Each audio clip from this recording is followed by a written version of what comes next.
Hey everyone, I'm Army Gaming, welcome back to my channel and welcome to Monster Legends.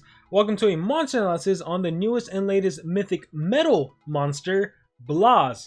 Blaz is Dr. Watt's creation and faithful servant. He helps him around the lab and is the guinea pig for the doctor's craziest and most relentless experiments. The treatment received has made Blaz, that sentence sounds weird. The treatment received has made Blaz very resilient despite his frail appearance. Blaz is also the monster in charge of handing the doctor's creations to Kralik, who then distributes them all around the world camouflaged as eggs. Watts' army will soon be numerous and unstoppable. Is Watts the main villain in Monster Legends? Blaz is a metal support monster with cooldown protection. You can apply skill mirror and shield to allies or remove their negative effects and apply true vision to them. He can also hurt enemies by removing their positive effects and applying nanovirus to them. Blaz is an evolving trait. At rank 0 he's immune to possession. Nice, this helps against Vandecken and any legendary monster that can possess. At rank 1 immune to bleed.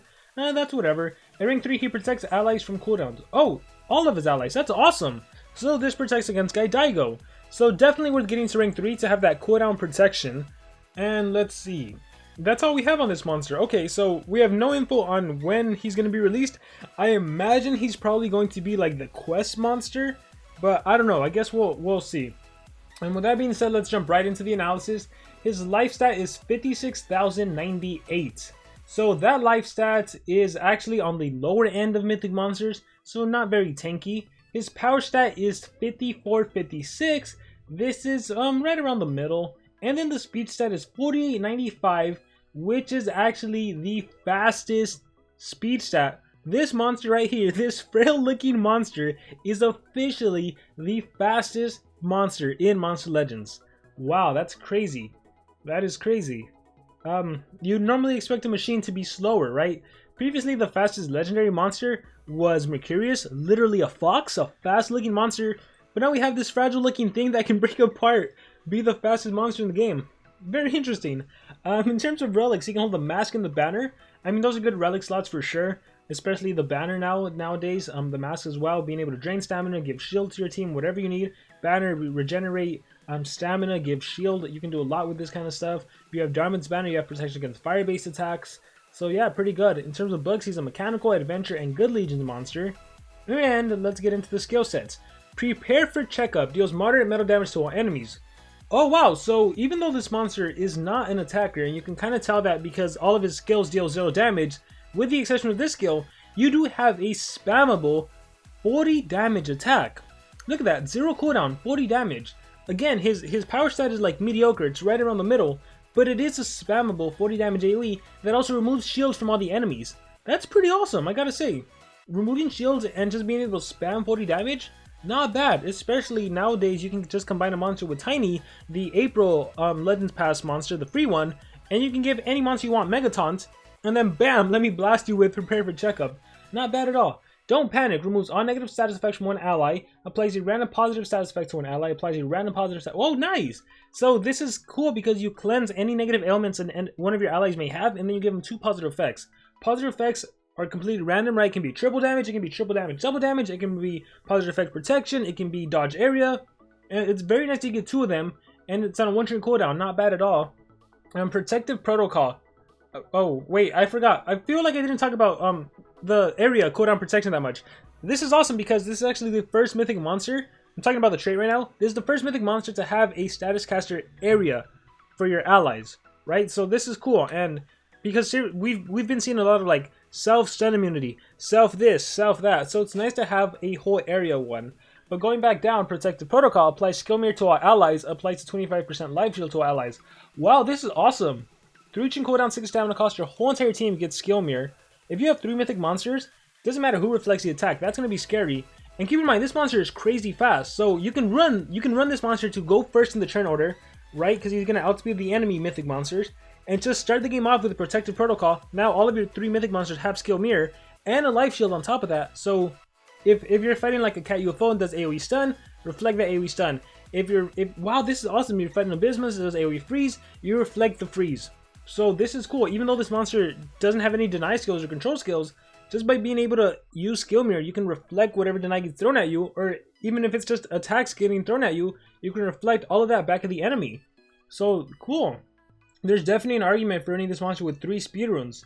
And it's cool that you give yourself a life shield, because you are going to be taking damage with that skill mirror. Stay calm removes all negative effects from allies. Wow, I love this! I love this. You have a team cleansing skill, and you apply torture immunity on top of that, because one of the best way to take down mythic monsters is by applying tortures. But if you have torture immunity and you can't get hit with tortures, you have to use brute force to take down mythic monsters. This is one of the reasons why fighting against an Abysmus is kind of hard, because you can't apply a burning, a sunburn, whatever you want on Abysmus. You literally have to take him down, and he can freeze you, and he's quite tanky, so that's awesome. I like this monster right now. Expired aesthetic. Oh no, antiseptic. Wow, I totally butchered that. Removes positive effects from one enemy. What the heck? No way! Removes positive effects from one enemy. Removes positive effects from all enemies. Wow. And nanovirus on top of that? You gotta be kidding me. So, bye bye Elvira. And I've been telling players, like, as good as Elvira is for countering mythic monsters, it wouldn't be long before she's gonna be replaced. And, I mean, come on, that was fast. So, the reason this skill is so good is because you remove positive effects from all enemies. But you also target a single enemy monster, so there's one enemy monster they can remove positive effects twice. So think about like a worm that just resurrects a monster, right? You have positive effects protection and evasion. Thanks to this skill right here, expired antiseptic, the evasion is gone, the protect positive effects is gone, so now you can target the monster. That's awesome. And then you apply nanovirus on top of that, so now the enemy can't reapply positive effects. So I'm thinking of like Iso gets resurrected, you do this skill, and now that Iso has nanovirus, right? And there's no way to give that Iso life regen. There's no way for him to reapply megatons. Honestly, the nanovirus, that damage over time will kill him when he gets a turn in. So this is awesome. This is a great support skill. And surprisingly beneficial operation, restores all cooldowns on when ally applies True Vision. I mean, this is also pretty cool too. You can, any ally that just did their best skill, it's going to be on cooldown. The fact that you can restore it and then give True Vision so you don't miss your attack, that's awesome. Wow, I gotta say, I really like this monster. It's kind of a shame he is not the Golden Legends Pass monster for those of you purchasing the Golden Legends Pass, because he's a fantastic monster. In terms of what he can do, like, right now the biggest complaint to Mythic monsters have been that their skill set is not up to par, right? Like, their traits are like, even their traits are like iffy. Their stats are amazing, but then we look at the skills and they can't do much. Well, this monster actually can do a lot, right? He can remove negative effects from an ally and give 2 positive effects, right? That can open doors to so many things. You know, you give a dodge area, you give a dodge area, you give double damage, triple damage, you give skill mirror. That's awesome. You can give skill mirror to your whole team and a 25% life shield. You can cleanse all negative effects and give torture immunity. You can remove positive effects from one enemy and then from the whole entire team, so that's a double positive effect removal on a single enemy monster, and nanovirus to prevent them from applying positive effects. And you can even restore cool eyes on an ally and give True Vision. Skill set wise, this has to be the best Mythic in terms of the skill set.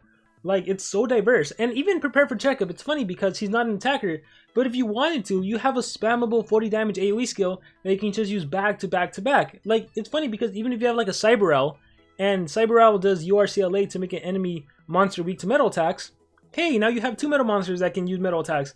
I don't know, I like this monster a lot. The ultimate restores all cooldowns, applies skill mirror, applies damage boost. The ultimate is, it might as well be like a regular skill, and not anything too amazing. The skill mirror and damage boost is nice, but yeah, I gotta say, I really like this monster. I definitely see him running as a team speed holder, and give him 3 team speed and have him just support. Once again, he has the fastest speed. He has the fastest base speed of all mythic monsters, of all monsters in the game.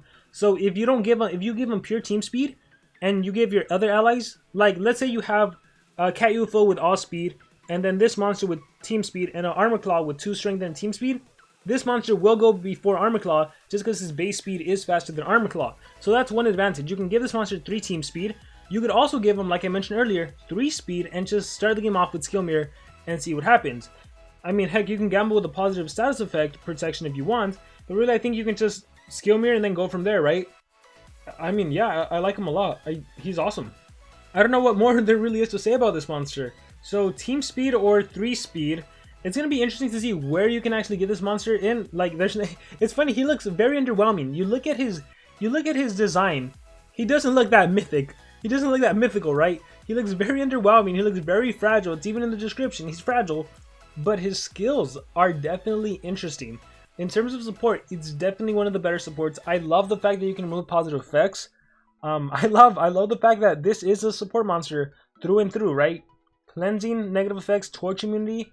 Oh my gosh, the only thing that was missing was like a guaranteed buff. If this monster had like gives double damage to an ally, oh my god, he'd be so amazing. Again, because of that speed and everything, this is definitely a monster that's worth getting to rank 3. I feel like he's gonna come into quest and it's gonna be hard to get him to rank 3. I feel like it's gonna be another Van Decken or a Kralik where it's hard. Actually, Van Decken isn't that hard, but like a Kralik or something.